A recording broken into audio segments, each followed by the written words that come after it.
हरियाणा राज्यसभा चुनाव में king maker JJP के 10 विधायक तय करेंगे राज्यसभा की किस्मत। बीजेपी और कांग्रेस को क्रॉस वोटिंग का खतरा। 10 विधायकों को एक साथ ला पाएंगे दुष्यंत चौटाला।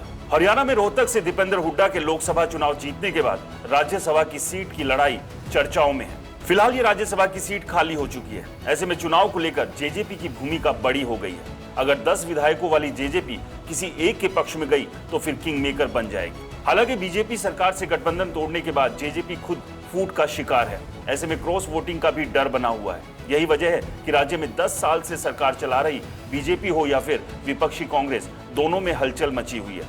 बीजेपी के पास अपने 41 और एक निर्दलीय और एक हलोपा मिलाकर 43 विधायक है, तो वहीं कांग्रेस के पास 29 अपने और 4 निर्दलियों का समर्थन है। इसके अलावा जेजेपी के 10 और एक इनेलो विधायक है।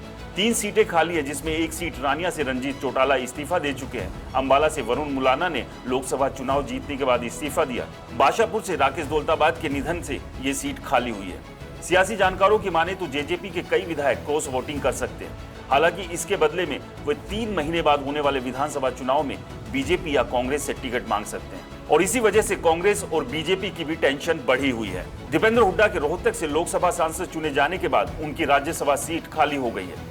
भले ही इस सीट पर कांग्रेस का कब्जा था, लेकिन इस बार कांग्रेस के लिए सीट जीतना आसान नहीं होगा। जेजेपी के विधायक और निर्दलीय किसी भी तरफ जा सकते हैं। वरुण चौधरी के अंबाला लोकसभा सीट से सांसद बनने के बाद सदन में अभी कांग्रेस के पास 29 विधायक ही बचे हैं। मौजूदा स्थिति में बीजेपी के पास ज्यादा विधायकों का समर्थन है। सीएम नायब सिंह सैनी के करनाल से उपचुनाव जीतने के बाद सदन में बीजेपी विधायकों की संख्या 41 हो चुकी है।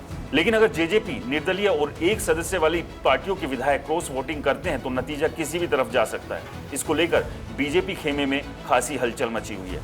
राज्यसभा चुनाव में ओपन बैलेट सिस्टम है। राज्यसभा चुनाव में क्रॉस वोटिंग के कारण किसी भी विधायक को विधानसभा से अयोग्य नहीं ठहराया जा सकता है। इसकी वजह सुप्रीम कोर्ट का एक फैसला है।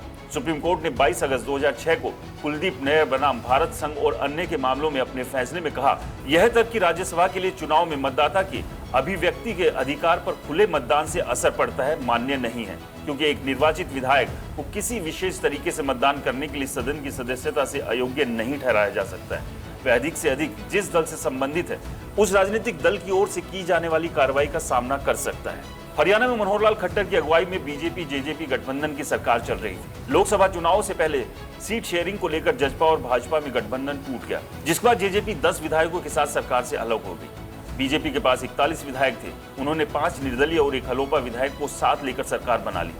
खट्टर की जगह नायब सिंह सैनी सीएम बने। तो अब ऐसे में देखना दिलचस्प होगा कि राज्यसभा चुनाव में जेजेपी का रोल किस तरह से रहता है। क्या जेजेपी के 10 के 10 विधायकों को दुष्यंत चौटाला एक साथ लाने में कामयाब हो पाएंगे या फिर टूट और फूट का सामना कर रही जेजेपी के विधायक क्रॉस वोटिंग करेंगे? इसको लेकर आपकी क्या राय है, हमें कमेंट्स कर जरूर बताएं।